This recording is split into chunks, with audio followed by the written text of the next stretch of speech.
Romance in Baldur's Gate 3 is as good as romance can possibly be without a voiced protagonist. But throughout all of its legendary tales of love, there's one rare circumstance that creates the most thematically perfect romance in RPGs, and that's romancing Shadowheart as a Selûnite worshipper.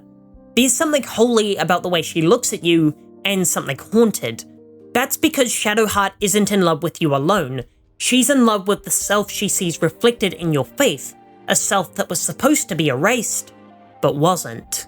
Shadowheart's story of forced conversion into a disturbed religion is a tragic yet all too familiar one. It perfectly parallels how real-world cults strip away a person's original identity and crafts a false persona built on lies, instilling a fanatic amount of rage and worship towards a false deity. In Shadowheart's case, this is done literally, as her memories are erased and her identity forcefully suppressed, leaving only a zealot for a goddess that robbed her from her family and true belief. As Shadowheart once worshipped Selûne until the Sharans kidnapped her during her ritual and brainwashed her into becoming one of them. And with that information, you're able to find a completely unique interpretation of her romance with the player character if they choose to be a worshipper of Selûne. While the standard Shadowheart romance is also an extremely powerful story of rebellion against religion, it does share a few too many parallels with Lae'zel's storyline, which similarly revolves around a crisis of faith. But playing as a Selûnite gives you a whole new meaning to your burgeoning relationship, as Shadowheart's eventual attraction to you can also be seen as her true self fighting back against her psychological conditioning. On top of that, your initial relationship is far more hostile than any other in the game.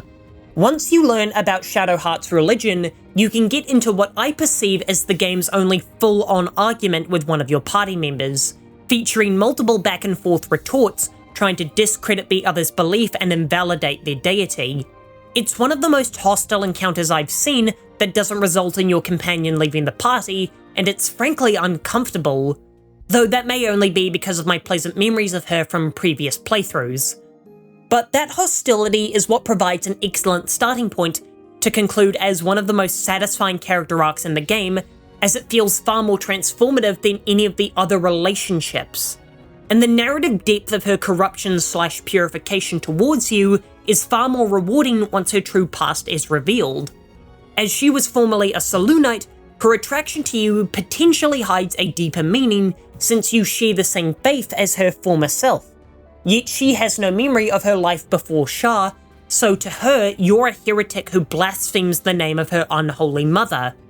Yet eventually, she forms an attraction to you, and this can be interpreted as her true self fighting to reclaim her mind from Shah's influence. This can be seen through the wound on her hand, which flares up whenever she thinks heretical thoughts. Though due to her brutal indoctrination, she convinces herself that it's a gift from Shah to teach her some psychotic lesson about pain, when in reality, this sigil is measuring her morality and punishing her whenever her mind begins to drift away from the darkness.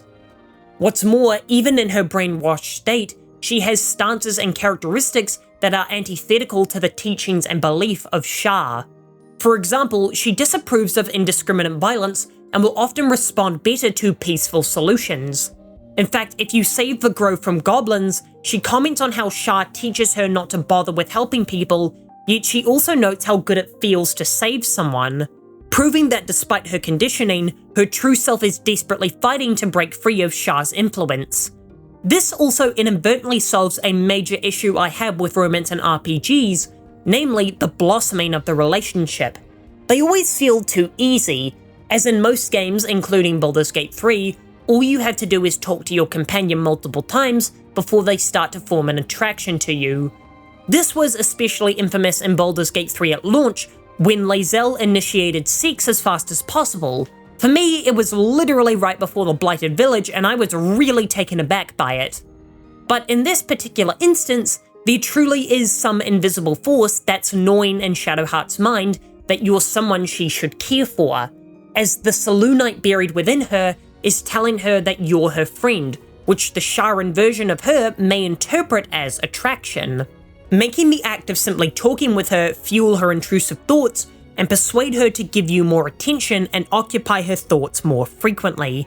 So when/if she finally does renounce Shah and reconvert as a Selûnite, it makes for an immensely satisfying payoff.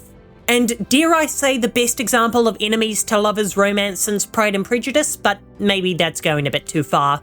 The satisfaction of finally winning her over both romantically and religiously is twofold.